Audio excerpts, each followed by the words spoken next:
Happy Monday, y'all.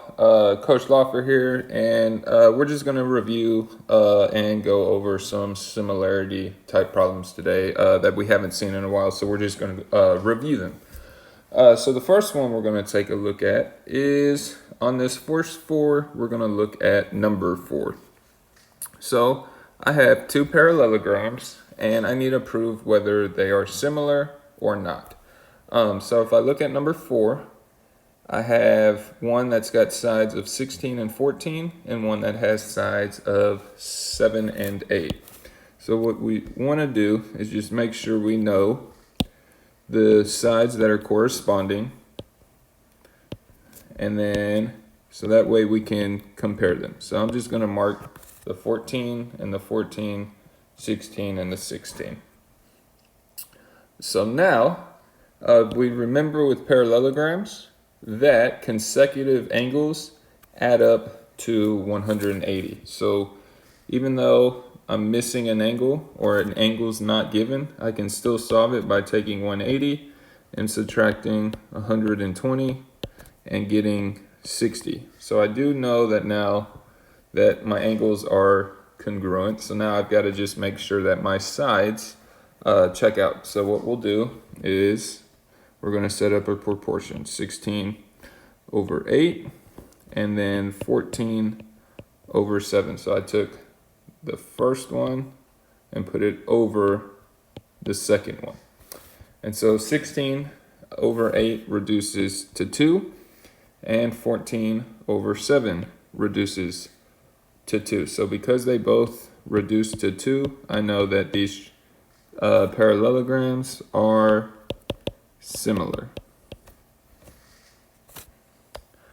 So sticking with similarity, we're going to go to triangles, and we're going to look at number 7.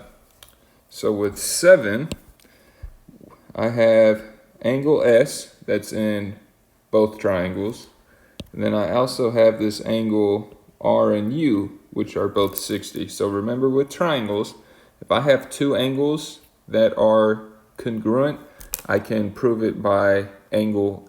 So now what we need to do is write the statement. So we have triangle S2U already, and so the other triangle I have is going to be SQR. So I know that STU is similar to SQR, and I know it by angle because my angles are congruent. Moving on. Went too far. Now we're going to look at 11 within similar triangles. So on 11, we have two triangles within one. So I have this one in blue that I'll highlight on the inside, and then I have one that would be in red that would be both of them. And so we need to find the question mark. So what we're going to do is set up a proportion.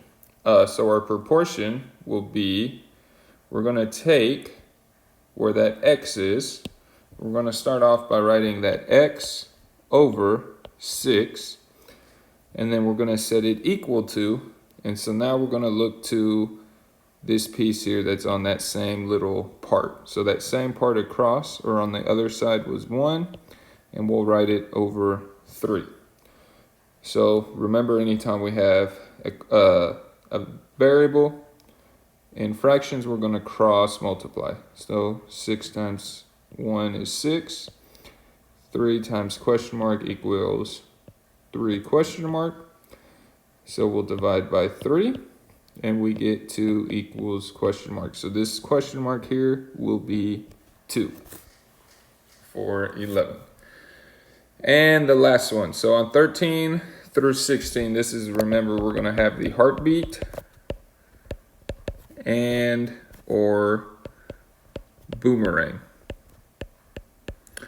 So I'm going to look at 15 with us. So 15, remember with the boomerang. So I'm starting here. I throw my boomerang, and I know that is x. That entire side length is x. and it goes to 60. So I'll write x over 60. And so now as it comes back, I go back to 60, and then it's going to stop and hit that wall. So it doesn't come all the way back, but it's going to stop at 36. So again, we're going to cross multiply. So 60 times 60 is 3,600. And x times 36 is just 36x. We're left to divide by 36. And we get 100 equals x. And so just to make sure we're good on the boomerang, I will set one up with us, but I'm not going to solve it. So remember with the heartbeat, I go through, so we have x, it goes up to 12, so x over 12 will equal, and now it goes back down and over. So back down is 12, and then to 9. And again, we'll set it up by cross multiplying. So today's just a review day, going over some stuff before just a district assessment. Good luck.